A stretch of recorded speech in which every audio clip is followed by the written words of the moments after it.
शासन सचिव महोदय चिकित्सा शिक्षा हमारे बीच में कोटा में शिक्षा नगरी में पधारे, इसके लिए हम माननीय शासन सचिव महोदय का स्वागत करते हैं, अभिनंदन करते हैं, वंदन करते हैं और उनका बहुत बहुत धन्यवाद ज्ञापित करते हैं।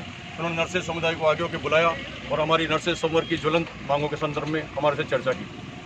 हमारी उनसे जो चर्चा हुई उसके दौरान हमने उनको बताया कि जब से बिगिनिंग ऑफ द कोरोना पिछले 6 महीने से अप्रैल से new medical college super speciality wing में कोरोना वार्ड में हमारे नर्सेज रात दिन एक और एक सेवा कर रहे हैं, अपने संक्रमण की परवाह नहीं कर रहे, अपने परिवार वालों के संक्रमण की परवाह नहीं कर रहे। उसके बावजूद हमारे 103 लोग पिछले 6 महीनों में कोरोना संक्रमित हुए हैं और एक हमारा साथी हमने खो दिया है, वो मौत का शिकार हो गया कोरोना की वजह से।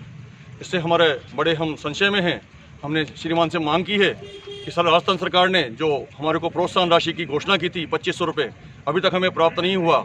शासन सचिव महोदय ने सहानुभूतिपूर्वक हमसे बोला कि मैं इसके लिए बात करूंगा, मैं इसके लिए बजट आवंटित करवाऊंगा आपको। 50 बेड की मांग। उसके बाद नर्सिंग कर्मचारियों के क्वारंटाइन वार्ड में हमने ये मांग की है कि 14 दिन आप हमें क्वारंटाइन करें, 14 दिन ड्यूटी करें, 14 दिन क्वारंटाइन करें, ताकि संक्रमण का शिकार नहीं हो बार बार, और रोटेशन से ड्यूटी लगाएं, एक ही कर्मचारी की बार बार उसी वार्ड में ड्यूटी नहीं लगाएं। उसके बाद पूर्व की बात ही नवीन चिकित्सालय सुपर स्पेशलिटी विभाग में शुगर, हार्ट और डायबिटीज रोगियों को हमने बोला कि इसको ड्यूटी से दूर रखा जाए। हालांकि उन्होंने ये बोला कि स्टाफ की कमी की वजह से हम इस पर विचार करेंगे। फाइनली बोला मेडिकल बोर्ड बिठाएंगे, यदि वास्तव में बीमार है तो उसको हम छूट देंगे।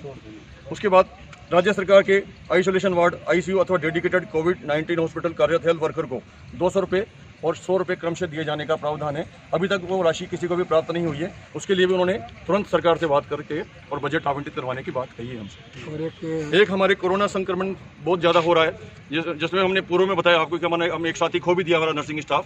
तो हमने साहब से मांग की है एक 50 बेड का एक अलग से वार्ड बनाया जाए, इसमें 15 वेंटिलेटर की सुविधा दी जाए, इसमें केवल नर्सिंग प्रोफेशनल या चिकित्सा स्किल्ड को ही दिया जाए, वो उसको प्रायोरिटी दी जाए चिकित्सा सुविधा में, ठीक है, ताकि उसको इस तरह का किसी तरह का संक्रमण शिकार नहीं हो और वो तनाव में नहीं रहे, उसके परिवार वाले तनाव में नहीं रहे कि हमने कम से कम चिकित्सा सुविधा प्राप्त हो जाएगी।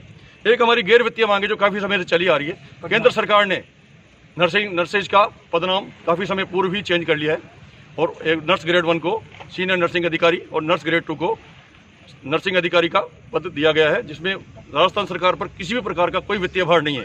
इसलिए हम सरकार से मांग करते हैं, चूंकि आप सरकार के नुमाइंदे हैं और हमारी बात सरकार तक पहुंचाएं और गैर वित्तीय मांग हमारी तुरंत पूरी करवा करके नर्सेज का मनोबल बढ़ाएं, क्योंकि नर्सेज राजस्थान सरकार में चिकित्सा व्यवसाय में रीढ़ की हड्डी है चिकित्सा व्यवसाय की।